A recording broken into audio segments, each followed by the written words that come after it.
Кыргыз Республикасынын өз эгемендүүлүгүнө, өз саясий багытында алып жаңы өлкө түзүлүп жатканда ар кандай мыйзам бузуучулук, эл аралык террорчулук, уюшкан кылмыштуулук, криминалдык чөйрөлөрдө жана күрөшүүдө кыргыз милициясынын анын ичинен Ош областынын ички иштер башкармалары кызматкерлери эмгектери эрегейсиз зор.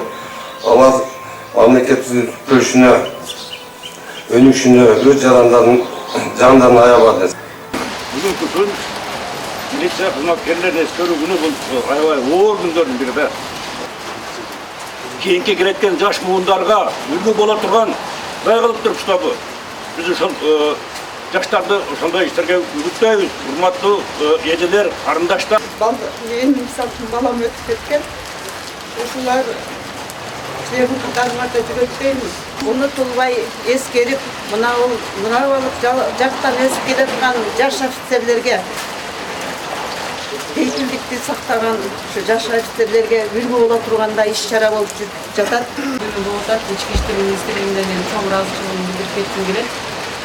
Рахмат, ушинтип өтүп кеткендерди эскерип, Куран окуп турган турасыздар. Бул эң жакшы нерсе деп ойлойм.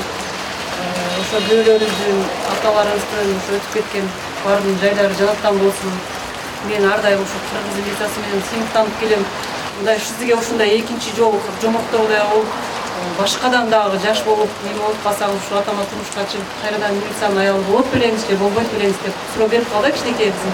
Анан мен айттым, кызым, мен экинчи турмушум кайра айланып келсе гана кайрадан эле мен ошо милициянын беринче болгонго мен ыраазы элем.